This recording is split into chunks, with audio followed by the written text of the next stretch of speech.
Another day dawns for us in Age of Wonders 4, and our faction has encountered yet another free city. This one is starting out hostile to us. That is a thing that can potentially happen in this game. You don't see it too often, and I'm not sure what exactly triggers it. I don't know if they have some inherent trait that just makes them sort of diametrically opposed to us. It looks like they are ruthless raiders, which does kind of incline them toward dark alignment, but minus 10 I wouldn't think is enough to do that all on its own. Resolute desert adaptation, yeah. I mean it could be the ruthless raider thing, but I'm not certain. Anyways, we have these cat people who are looks like of the industrious culture. They have like dwarven type equipment on. And they start out at war with us. So, like it or not, we are now finding ourselves in conflict with another faction. Granted, it's a minor faction, so I'm not too concerned. But let's inspect what they've got going on here. It looks like they're way up to the north. I think they are currently in the process of being vassalized by another faction, and that's what this white shield is showing. It may be white because we haven't discovered the faction yet. They're quite close to the orcs. This is the orcs over here. So I would be surprised if the orcs hadn't discovered them yet. But, you know, obviously there's still, what, 6 other major factions around the map that we haven't discovered. So, you know, potentially another one is just on the horizon here. Let's see. So our king has reached the quest location where I believe Duchess Maurice's brother was supposed to be. And so we can attack this group here, and I don't think we'd have too much trouble defeating them. So if we wanted to, we could do that now. I've already queued up the army heal spell, so I'm a bit torn as to whether I would just want to attack now or if I want to wait a turn, let them heal a bit, throw the heal on them to basically ensure that they're at full health, and then go into the fight. Honestly, I mean, it's not going to be strictly necessary here, so I think we'll just do it now. So, treasured brother.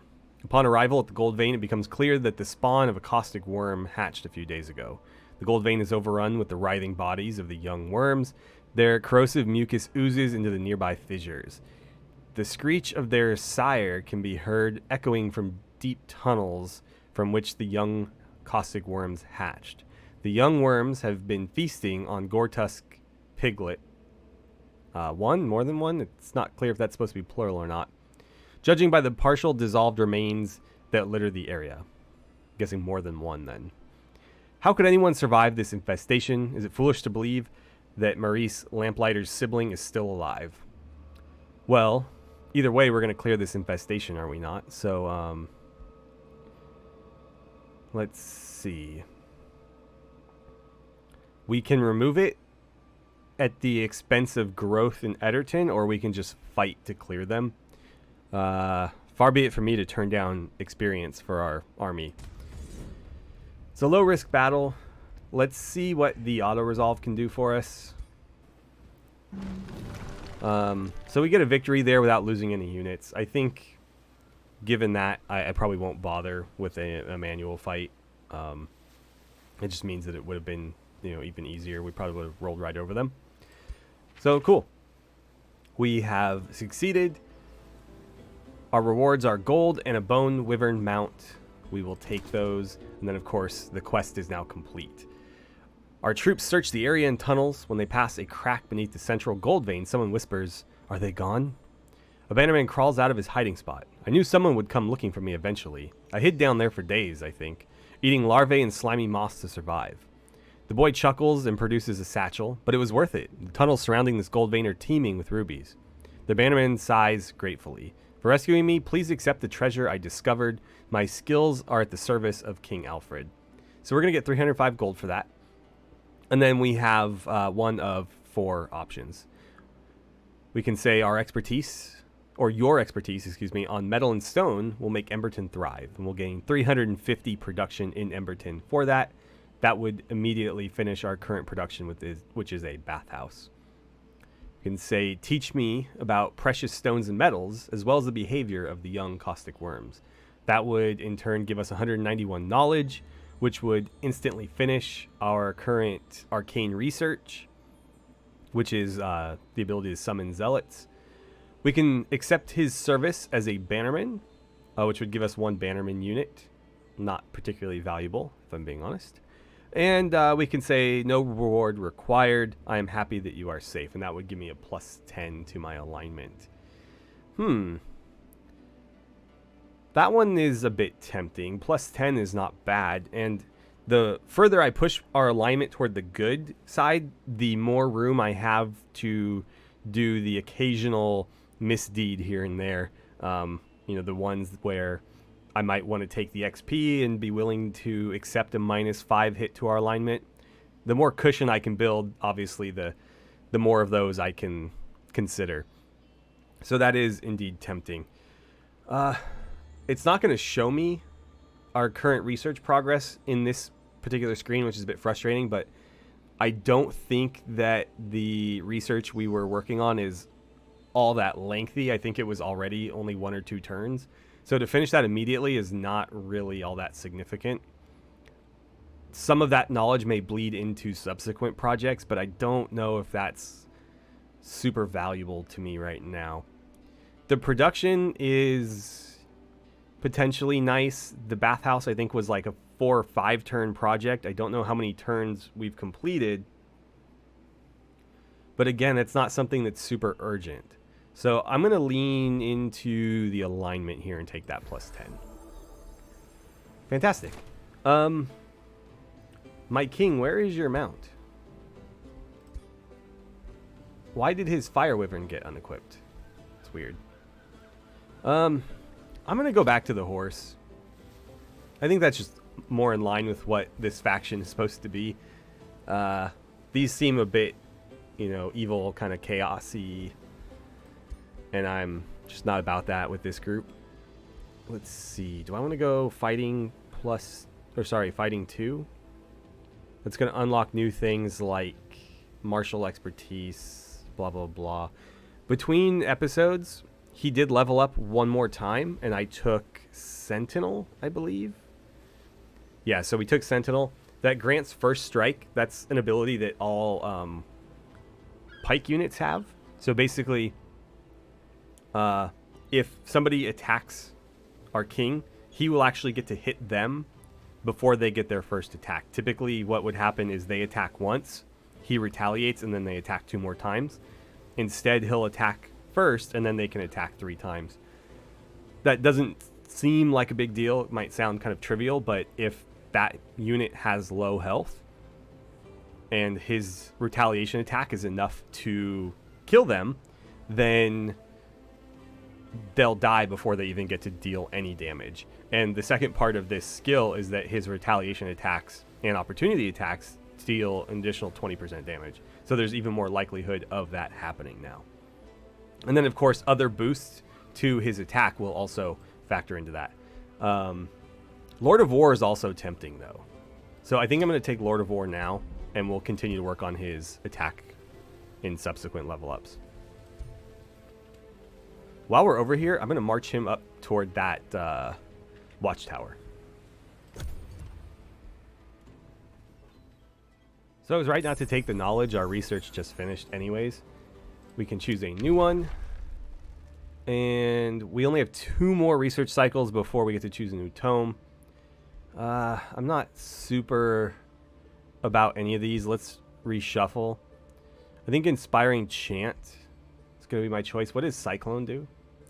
Targets an empty hex and pulls the closest enemy to within 3 hexes of that location. So we can move enemies around. The thing that gets me there is within 3 hexes of that location. Maybe it's dependent on distance. I feel like it's not giving me the whole story here. Because, like, what if they're already within 3 hexes of that location? What does it do? Nothing? Or does it just pull them to it? instead of roughly to it. I don't know. Since it's 3 turns and Inspiring Chant is only 2, I'm going to go with Inspiring Chant, and we'll let that kind of sit on the back burner just a little bit longer until it's maybe down to 1 or 2 turns. Looks like we can choose another annexation in Shivelton. Where do I want to go with this?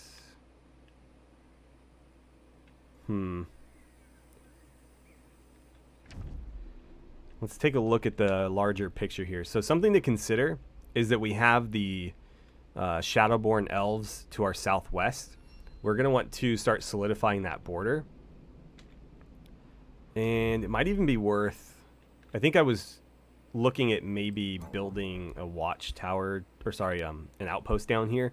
The problem is I couldn't find a point at which it was only 2 across. So if we built one here, we would need to annex to the west and the east in order to block this off.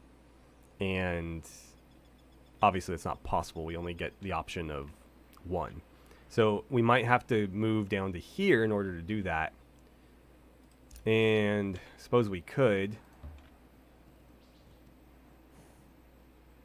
That's looking a little bit more viable. Like potentially here, and then it looks like annexing this would block that off. Again, this is only assuming that they aren't willing to trespass, which a lot of factions aren't. They don't want to give you free grievances to use against them.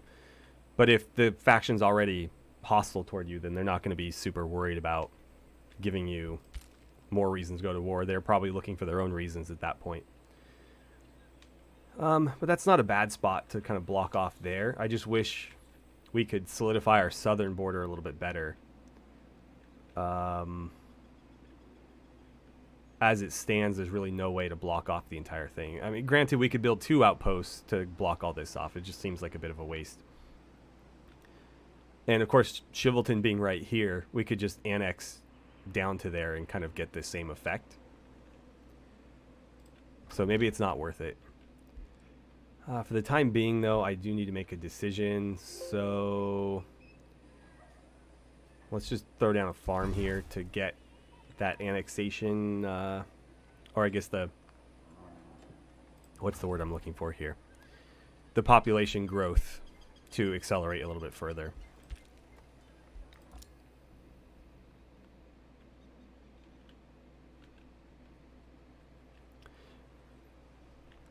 All right, so the scout I sent due east from Shivelton is up against the coastline, so it looks like...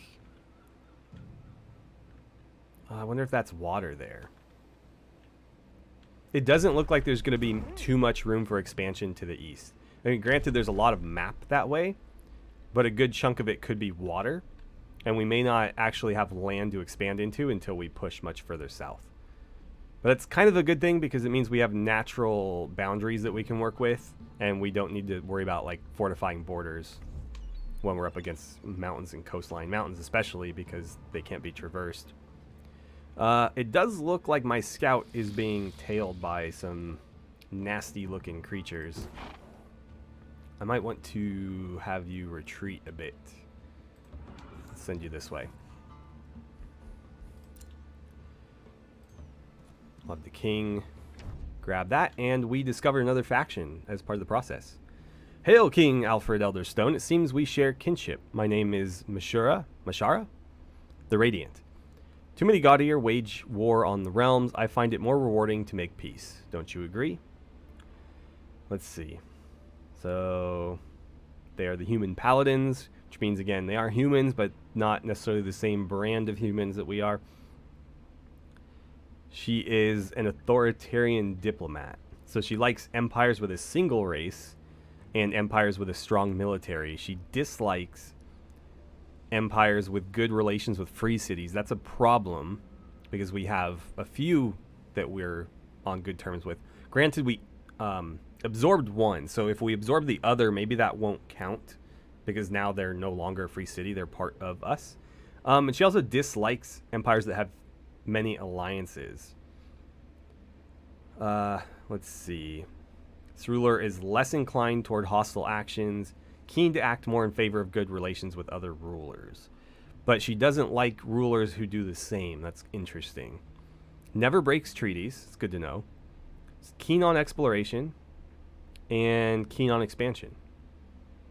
It's something we actually didn't look at with these other factions, is kind of what exactly their rulers were sort of inclined to do. I mean, in the context of these games, whatever the ruler's personality is effectively the personality of the faction.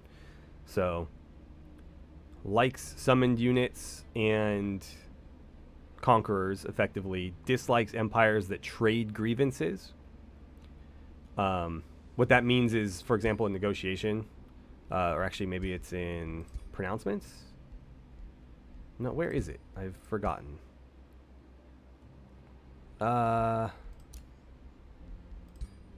Strange. Maybe it's because we don't have any grievances that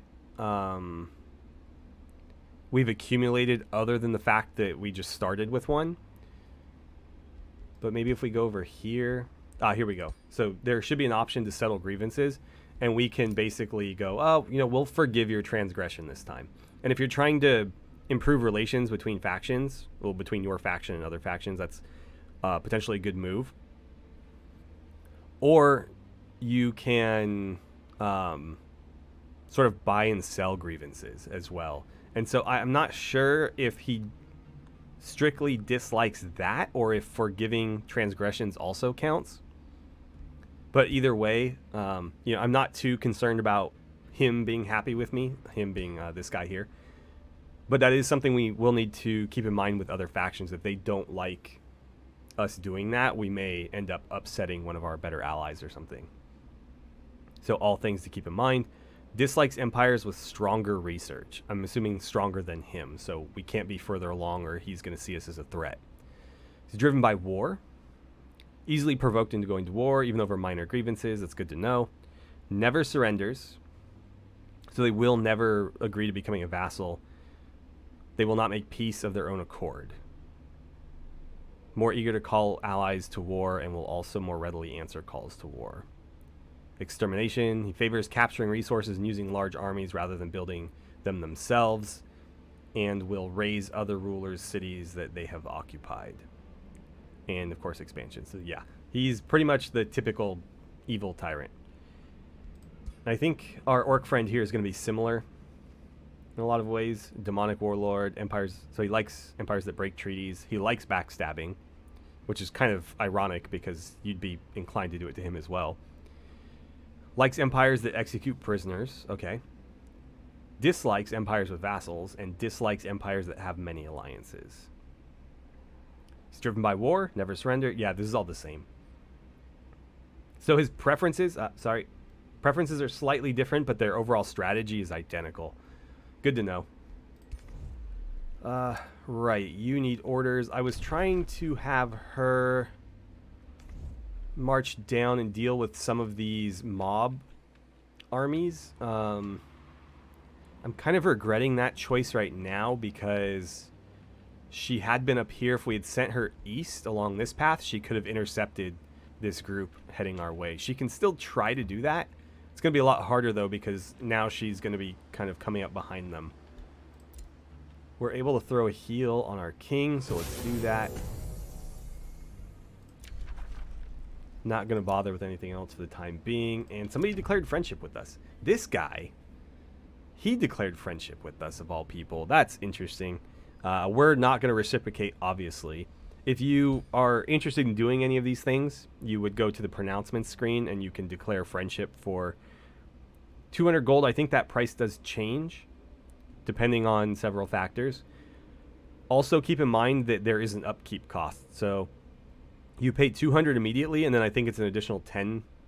Yeah, 10 per turn, which increases by 10 for each additional declaration. You can also declare a rivalry. Does the exact same thing. Makes it a little bit easier for you to go to war with somebody. You can also fabricate grievances if you need a reason to kind of push this over to where you have a just war. And I don't remember if we did this earlier, but you can also potentially denounce things that other people have done. Anywho, that'll be it for this turn. Let's move on. So we've unlocked a couple new Empire development skills. The first is Rite of the Guardian Spirit. Immediately summon a Spirit Wolf with a Guardian Spirit and Resurgence at your throne city. So basically just gives us some backup units at the cost of some Imperium if we're desperate for, you know, a couple extra units. I don't like using those, so I probably will never select that. Let's see. Expert Sailors. Coast and river provinces grant +2 food. That seems like a pretty good deal. Rivers count as roads for the purpose of movement for your units. That's a reason. That second part is a reason alone why I would take this. And honestly, the first one I think is also reason alone why I'd take this. So combined, this is a no-brainer. Again, we need to actually annex those coastal and river provinces in order to get the food.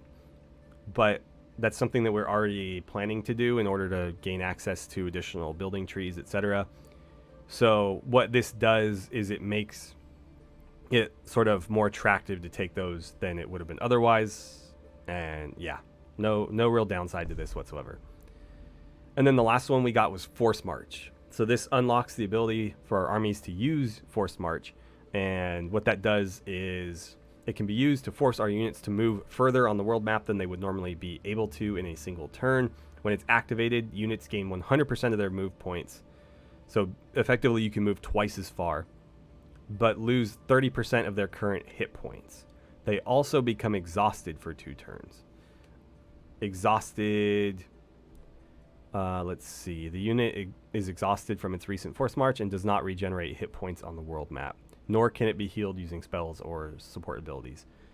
So basically, you take a 30% hit to your hit points, and that 30% is stuck there for 2 turns. That's pretty rough, actually. And it also costs 10 mana per unit in the army, so in most cases 60 mana. That's a pretty substantial trade-off there, so I'm probably going to hold off on that one, and if I ever get truly desperate to the point where I need to use it, I can come in here and buy it, but until then, I see no reason to invest 150 Imperium into it. So in trying to defeat this mob army, we lost a unit of defenders, which means I'm probably going to attempt a manual resolution to this and see if I can do any better. Again, this was considered a safe battle, so the fact that we lost anybody is a little bit disappointing and makes me think I could very easily do better than that. So let's jump in and try.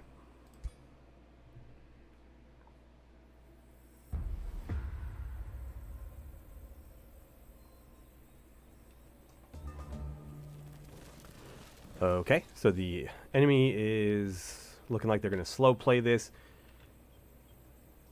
They have 2 units that are strictly melee and then 2 that are skirmishers, and so you can pretty much assume that these 2 units are going to try to get in at least 1 range attack before engaging. Something to consider about the spiders as well is that they can jump and target your backline, so we'll need to be kind of wary of that too. It looks like we could maybe block this off with 2 defenders, so let's try that. And then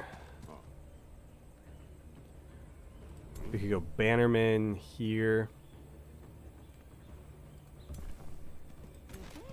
Archers, I'd like up there. But this could work as well. And then we'll put the other defender unit maybe...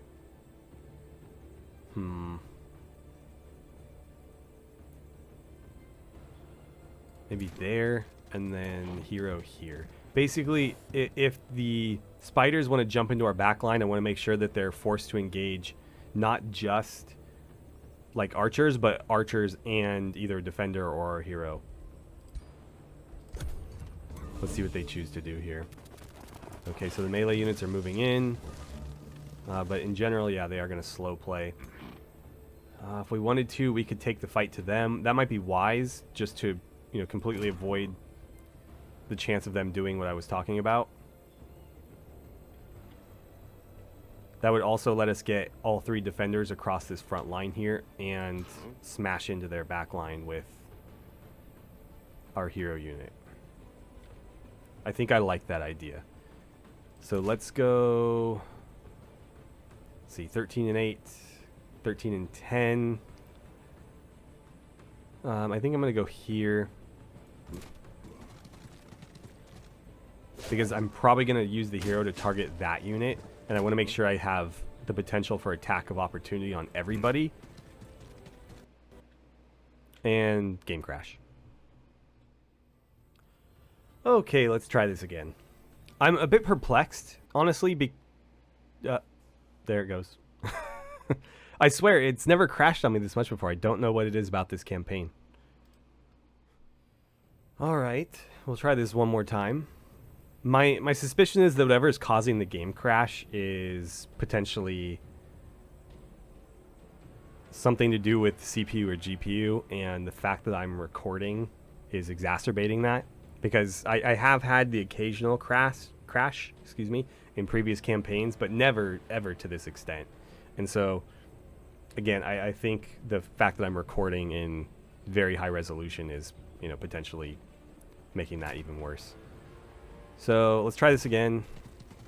We'll do the exact same strategy here. Again, fortunately, the game does autosave pretty regularly. So at worst, you know, usually you're going to lose a turn at, you know, really what's the most inconvenient is if you win a difficult battle and then the game crashes and you have to replay some of it. I mean, granted, you know the way to win at that point. If you can just replicate exactly what you did, you should be fine. But that can be difficult, so it certainly is annoying. It'd be nice if they could resolve that. But I haven't found it to be, you know, make the game unplayable or anything. Certainly is inconvenient, though. So we can go 13. Let's go 16 in the middle there. I don't think the spiders can jump out of melee combat. I think once they're engaged, they're pinned. You know, maybe they can move after suffering an attack of opportunity, but I don't think they can just hop into my back line. Let's see. We can do 26 there or 28 here. I want to make sure they're all pinned so that they can't use their range attacks, so I'm going to go there.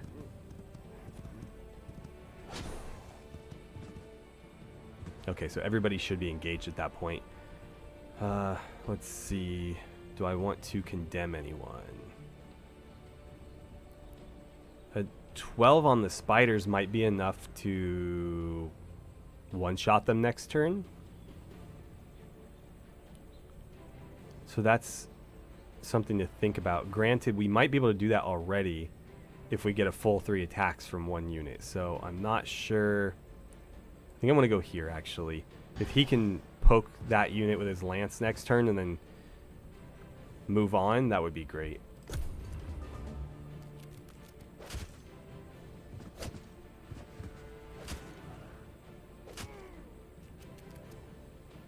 Nothing too bad there, though we did get poisoned, I think. We resisted it here. And doing pretty good at resisting it. We have a lot of abilities that mitigate status effects, and that's really starting to pay off for us here. Oh, cool. He killed that unit on his retaliation. So that was the right call, casting that spell where I did. Actually, you could just stand there and wipe them out. Granted, you could do even better. That's a kill. That's kind of what I thought would happen. When we get all 3 attacks on a single target, usually it's quite a substantial amount of damage. So I think we'll have everybody just continue with who they're squared up on, and then we'll resolve the ranged attacks. Because I think we can very easily finish this turn. Basically, just need to cast a light breeze on this unit, and they'll drop. Let's see, 33 there, 16, so 16 here makes the most sense. Perfect. And the archers can go there, and that's the battle. Unless they graze. Nope, we got them all. Fantastic. So, obviously that was a very easy battle. I'm not sure why the game decided I needed to lose a unit in that, but, you know, I do love the mechanic that lets you retry these manually. And if you do retry it manually and you lose, I think you have effectively infinite retries. I've never seen it say, no, sorry, you can't try it anymore. So you can beat you can beat your head against a battle as many times as you like to see if you can get a better result. It's really up to you how invested you are in improving it. Oh, cool. We got some leg armor. I'll take that. So you did level up. I don't know if I want to assign any of these to you just yet. What are our other options? Experienced leader, blah, blah, blah. I think something like strength training, making his whole army a little bit more efficient, makes a lot of sense. And then I'll go ahead and give you these since you unlocked them. Could use a little more resistance. Okay, so we just met another free city. This is the free city of Triway. And we're speaking to Duke Bexton Warden. And he greets us with a friendly smile. Welcome and many greetings, King Alfred. It seems we share much, and we look forward to a strong relationship between Triway and you. Together we could do great and honorable deeds. We can give him a Whispering Stone. We do have one free, and start negotiations. Let's discuss a path forward. I wanted to know what race he's a part of. It's going to tell me here. Ah, here we go. Blue-blooded vermin. Minor transformations, super growth. Makes the target race grow in mass and stature, granting them plus 10 hit points and plus 1 retaliation. So they're giant humanoid rats. Okay. They're feudal, gifted casters, and devotees of good. So I could see some potential synergy here. Let's discuss a path forward. Where are they? They are over there. Okay. So I sent our scout into the ocean because that army was tailing them, and I figured, well, why not just start scouting east then? Let's give them a Whispering Stone, and we'll just see what happens with that.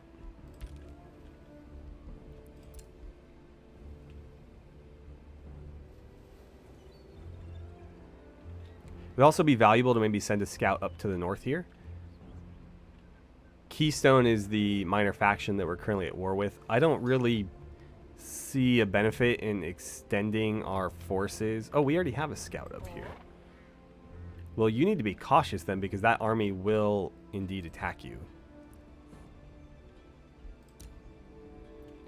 But I think it's about time to send our king home.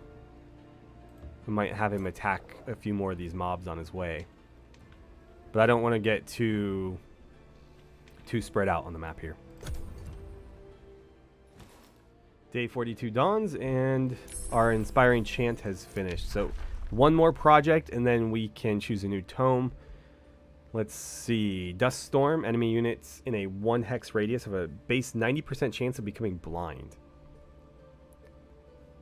Minus 50% accuracy on all physical range and magic attacks. That could be pretty good.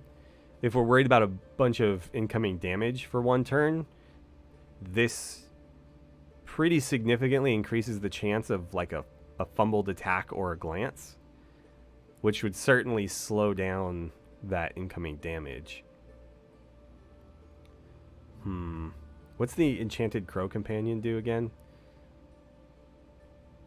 Unit enchantment. So if I cast this, each scout gains +2 vision range on the map. That's maybe worth it. It will cost us a bit of mana upkeep, but we only have 3 scouts, so I'm guessing if it's 2 mana per scout, then it's only 6 mana total. What's the Wayfinder enchantment? Grants enchanted units very fast movement. And again, that's specifically for scouts. So it lets them cover more ground. I mean, all of those are potentially valuable.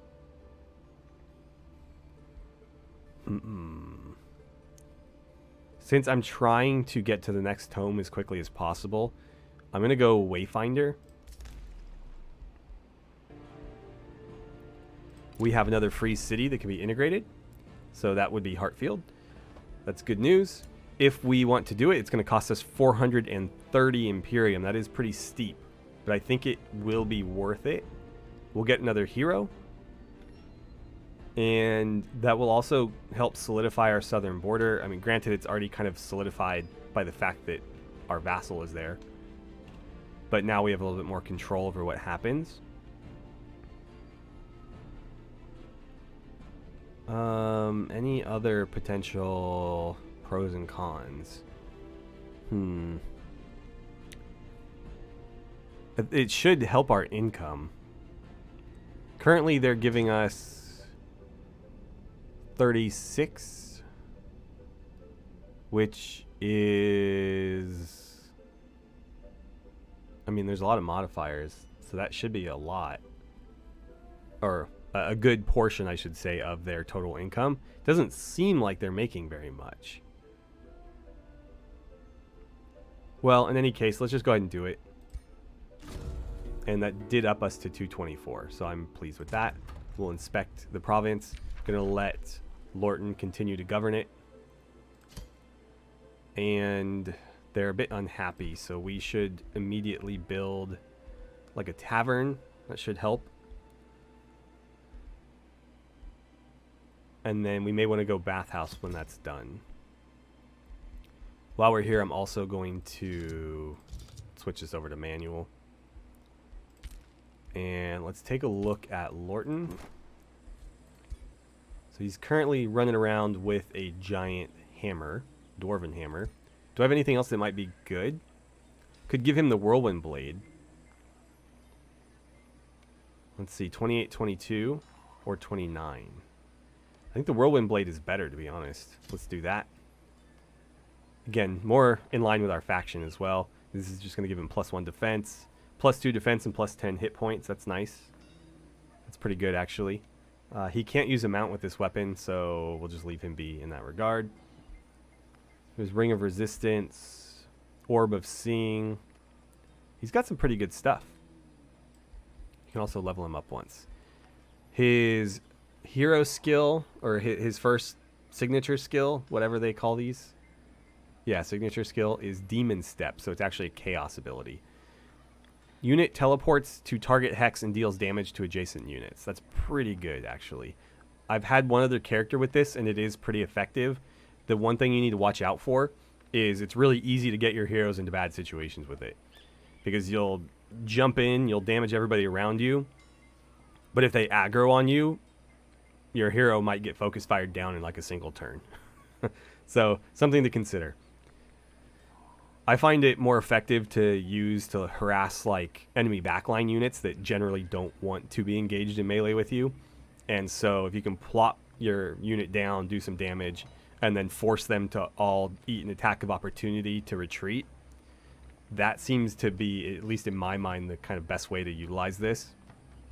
Again, otherwise you could just end up eating a lot of damage and die. Let's see, what are our options? He doesn't have stand together yet, so let's just go ahead and choose that. We'll have to build an army for him. We obviously have plenty of money to do that. How is Hartfield at training units? Oh, I forgot we have access to Zephyr Archers. We should be working on those. For the time being, let's go with the defenders.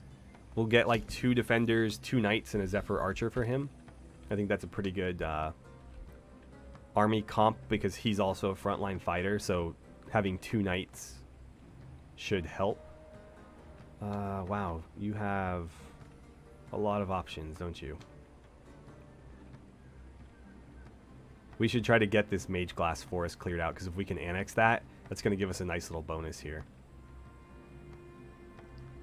I don't like how many conduits they built. I'm going to go farm here to get the pastures captured. And again, the food should really help this place start annexing even more quickly. Wow, they really went like very mana, very knowledge heavy here. What does this one do again? +20. And then that's a mono node that gives +10. I'm going to leave everything as it is for the time being. But as we kind of move through and build some of these special province upgrades, I may change things to better synergize. So like when we build the levy camp, if I decide to build it, you know, here, then that's probably going to become a farm, even if I have to swap it over. That type of stuff. That did give us 3 new magic items as well, or magic resources, I think is a better description. Treaties expired, of course, because we just annexed them, so there's nobody to have a treaty with. And we did get our orb back. Let's see, Emberton produced a bathhouse. What should we choose over in Emberton? Could go with State Hall. It's going to give us even more food production. The crypts are kind of interesting because we have this Dark Orc Knight here, who again I could recruit if I build the crypt. It's only 1 turn to do so. So I see no reason not to do it. And after that, I think I'll do the Estate Hall. Sure. Let's start a Zephyr Archer as well. We have the makings of almost a complete army here. I'll need to probably fill it out a little bit differently. But all in all, I mean, this army could basically march down there. He could take it over, and that would be like ready to go effectively. Where are you again? There you are. Hartfield. Okay. I wanted to also kind of customize his appearance, but I'll do that real quick, and then you guys can see the result. I'm not going to make you sit there while I choose. Okay, so to me, that looks more like a Lorton. I don't know what a Lorton looks like, but he kind of fits the bill of kind of what I expect from somebody with a fancy name like that who's nobility. So that's what we're going to roll with for the time being. Again, we're going to try to get him an army built up ASAP. And in the meantime, let's see. She was tracking this unit here. They're actually getting pretty close to my capital. Fortunately, I do have an army there that they could probably handle it. We're looking at mostly tier 2 and 3 versus just tier 2. So yeah, it would be an ugly battle, but one that we would probably win. So she's gonna be like 1 turn behind them no matter what we do. Something where Force March would potentially be valuable, but again, with that 30% hit point penalty, I'm not sure I would want to do that. We also have a quest here. Where are the quests again? This one? Yeah. So, Staff of the Magi. In order to get the pieces we need to defeat this army. And since she has to basically walk through there anyways, I think we may as well do it.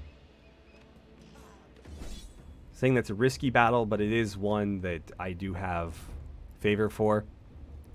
Since there's no harm in seeing, I'm gonna see what an auto resolve will give me. And actually, we do survive with no units lost, though effectively these 2 units are out of the fight for a while. Could I do better than that? Likely yes, but I want to keep things moving, so I'm just going to accept that. She leveled up. Let's see what her options are.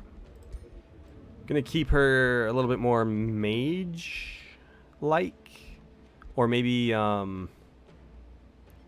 like a cleric type build for her, since she's carrying a Staff of Radiance. Endurance training for our troops makes a lot of sense to me. I'm going to take that. Luckily, her signature ability... I think we chose that one, didn't we? Yeah, Restoration, I think, is a good choice for her. But I'm going to go a little bit more into the support skill. Or, sorry, not the support skills. The battle magic skills. And we'll try to choose some things like Condemn and those sorts of abilities where she can do a little bit of damage, but also buffing, debuffing, and healing, rather than going straight just, melee build like our other heroes. That way, when we start having multi-army battles, she can fill a role that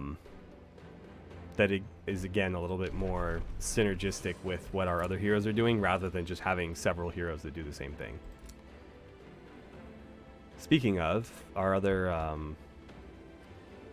he's a little bit of a different build than our other heroes because he's more of like a shock unit rather than like a frontline unit. But we're gonna send you north and maybe clear this out. So it looks like the land is actually much closer than we initially thought.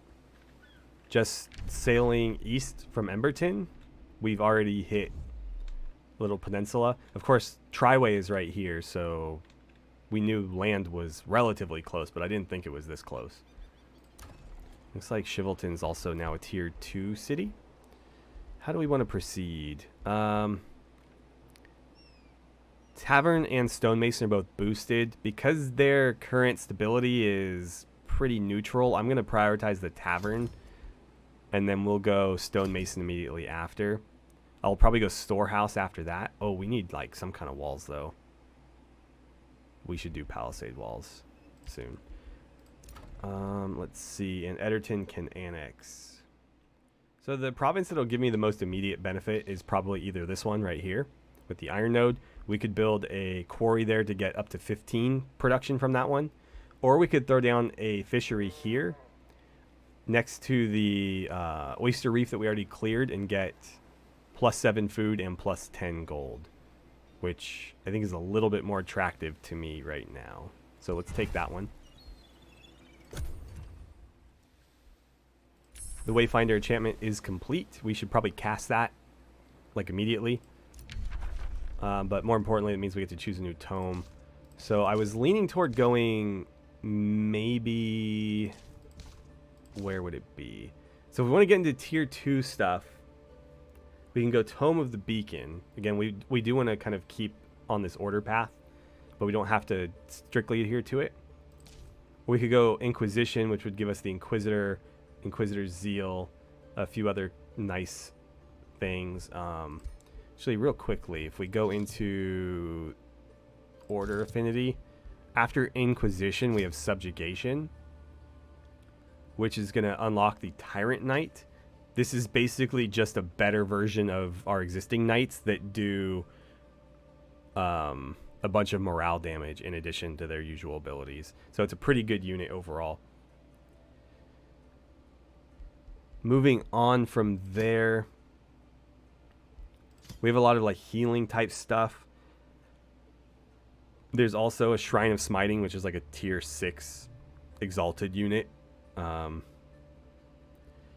They can be really, really devastating or kind of meh, depending on how well you use them. I think most units have kind of a similar dichotomy, but this one is very hot and cold. Basically, this like Smiting Prayer ability, for each faithful friendly unit that you have on the battlefield, you gain additional spirit and fire damage. So it's very important that you build your armies, again, to synergize with that, meaning every unit should be faithful. And also, of course, you need to ensure that they're on the battlefield when you're using this. Moving on.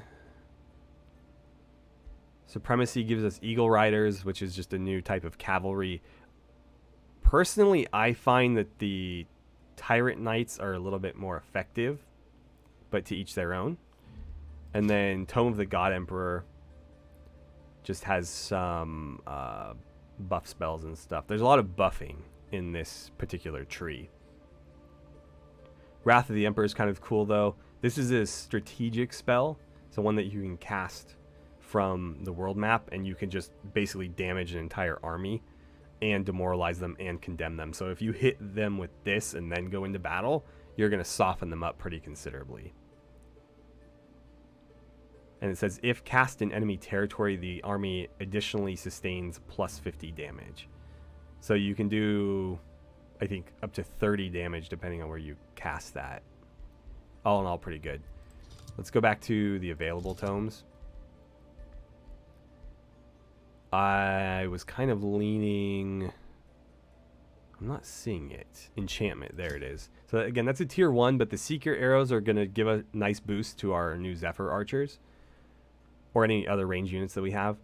And there's other spells in here that might be worth grabbing, like the Spell Tempered Shields, Sundering Blades.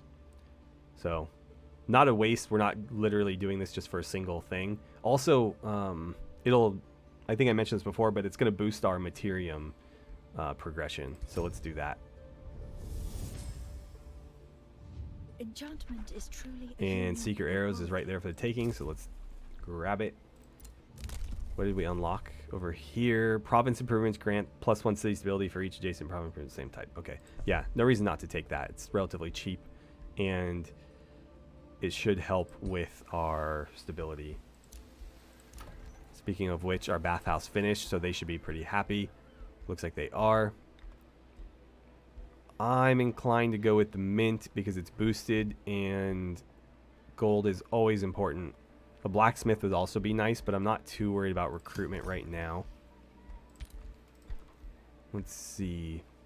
I think another Zephyr Archer would be wise. We have a few armies that need them, and so getting them all queued up to build them would be great. Again, over here we're building kind of an entirely new army, so this Zephyr Archer is probably going to just be part of this one. Up here, though, my king is on his way down. We'll want to swap out his old tier 1 archer for the tier 4 Zephyr Archers. Eventually, we should do the same with him as well. Ooh, that is a pretty tough-looking army. What is it saying our chances are? High risk. Wow. Yeah. I don't think we want any part of that right now. We're going to need multiple armies to deal with that. Do I want to start marching you? I think if anything, I want to send the army down to him, so I'll just leave him down here for the time being. Looks like the Duchess is catching up on these hostile units. I'm going to throw a heal on her just to ensure that she isn't walking into this fight like completely battered and broken. Let me go back to the quest real quick. What was I supposed to do? Because we defeated the army that was there, but it hasn't completed.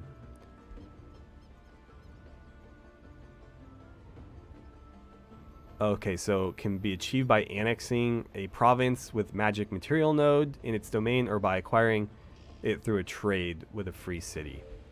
So I need to actually annex that if I want to complete the quest. It looks like I can. The next time Emberton has the opportunity to annex. I mean, I could just pay Imperium to do it right now. Oh, it'll trigger next turn anyways. So yeah, we'll just annex that and that'll be that. Looks like the hostiles have decided to take the fight to us, which is fine. It's a safe battle, so I don't suspect that we'll lose anything. But just in case, yeah, I figured that might happen. Yeah, do I just deal with it? I think I'm okay with that. It would be, because those two units are so low on health, I think it would be really difficult to fight that battle and make sure that they effectively don't get hit at all. So, in the interest of keeping things moving, I'm just going to say sure.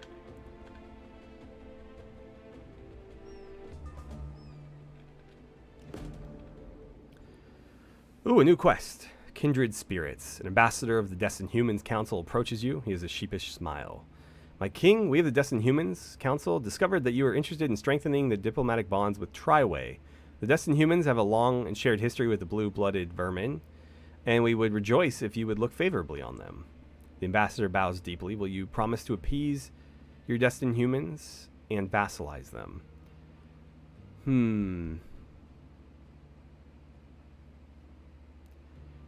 So, if I say yes, our reward is some race relations and a mystery bonus. Anything else? Doesn't look like it. If I decline, all cities of Destined Humans lose 18 stability for 6 turns, but I gain 12 allegiance with Triway and reach a pact of cooperation.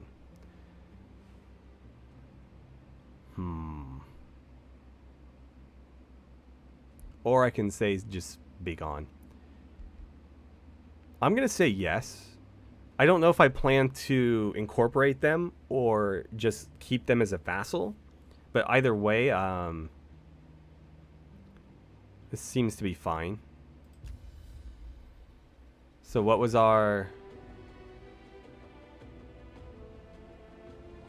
I guess we don't get the thing until we reach a pact of vassalage, which, I mean, that's what we're kind of aiming for regardless. Cool. So let's move on. Somebody declared a friendship with us. Oh, it's the paladins. Cool.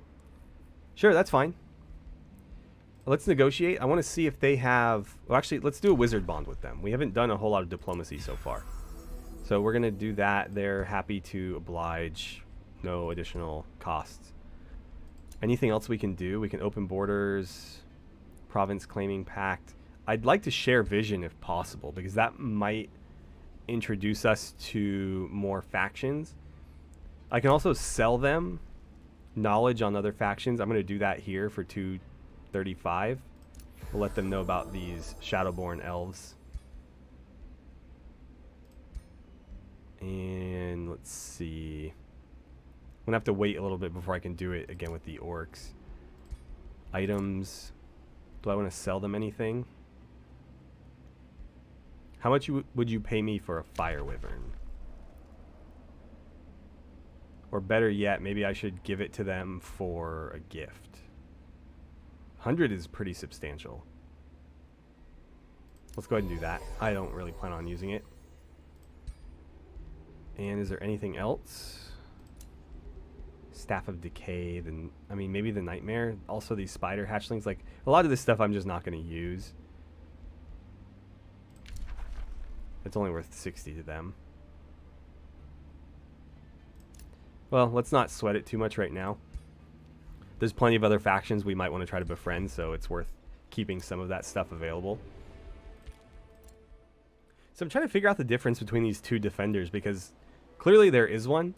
They both have different unit portraits, and their stats are slightly different. So this defender is tier 2, it's elite, based on its experience progress. I don't know if maybe that's the reason. It is possible. Let's see. Elite metal defense, +6 health. Yeah, that could be the reason. Because they do have 7 defense and 1 resistance, as opposed to 6 defense, 1 resistance. But what's interesting is this one has overwhelm tactics and this one doesn't. This one also has like silvered armor versus these guys are more like iron armor. So where is that coming from, I wonder? Because all of those units are...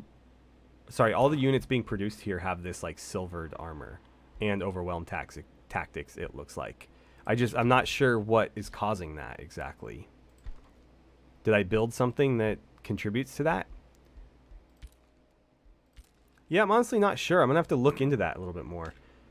It does remind me, though, I have other armies out and about, and I'd like to see which ones they have. So they don't have the overwhelm tactics, it looks like. Though they do have bonuses from their experience. This one's up to 8 and 2 for defense and resistance. But it does not have the overwhelm tactics.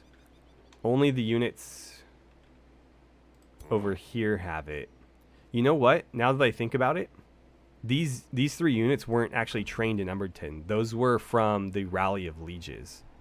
So those actually came from down here. They came from Hartfield, technically. Hartfield didn't actually recruit them, but they came from that vassal. And actually, it looks like the defender we're training down here does have it. So I'm genuinely curious, like, what they built that's causing that. There's so many little nuances to this game, it's hard to keep track of everything. They must have cast this spell, maybe? Because they do have a higher tier of town, but that shouldn't contribute to what's happening here. It doesn't list that as an effect. Arcane Institute wouldn't do it. Yeah, I don't know, honestly. But it is really interesting. So every unit that gets produced down here is going to be slightly better, actually, than anything we produce anywhere else. Or at least... Yeah, no, because it's applying that overwhelm tactics to everything that is trained here. Very interesting. We might want to produce everything down here then. Alright, so Emberton is ready to annex again. And I think it only makes sense to grab this just to complete the quest. If we do a farm, it's going to lose 2 food from the swamp. But it's still at 8, and then we get 10 gold and 10 knowledge. So all in all, it's not too bad. Or we can make it 15 knowledge by building a research post. I don't know what I prefer, to be honest. I guess let's do a research post for now, and we'll see if anything ends up synergizing better. So, with the focus crystals in hand, Maurice retreats to her forge. At nightfall, she returns with the Staff of the Magi in her hands. At last, our fabled weapon will return to battle, and we, destined humans, will stand triumphant. She shouts out in triumph. It's a little bit redundant, lifting the Staff of the Magi toward the sky. Then, after a while, she relaxes her posture and turns to you. I'm in your debt, my king. Any path you set out for me, I shall follow. Okay. So, what are our options? Carry it for the glory of the destined humans and give us some stability in the process. Or we can gain some draft. Not too worried about that. We can give her a free rank up, which is kind of a nice idea. Or some knowledge. Let's give her the experience. Oh, that went to the king. I thought it went to her. Why did it flash with him? Where is she, by the way? Here she is. Oh, no. Wait, did she level up? Yeah, she did. So... Ooh, Sundering Strikes. This applies to both melee and physical range attacks. She's actually not using either, though. She's using magical range attacks. So that won't help her. Anything else in support? She still doesn't have Stand Together, which we should probably get. Defensive training is also a good idea. Let's go Stand Together first. That's like the core of my strategy here. So how does this compare? 29 and 16 versus 20 and 16. So it does do more magic damage. Okay. That's kind of cool looking. Is it elemental at all? No, it's just regular magic, right? Or that might be lightning. Well, let's run with it for a bit. Both of those stabs are pretty good, but this one does do more damage, so I don't see any reason not to use it. And have we completed any of these? God, we're 2 out of 3 in all of them. Very frustrating.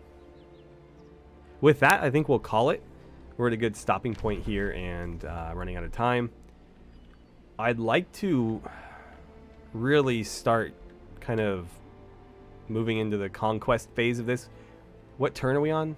I think we're basically turn 40. Turn 44, so we're into the mid game at this point. Meaning it's probably time to expand a little bit. These guys are going to be probably our first enemy. I'd like to maybe start scouting what they have and what we can do about it.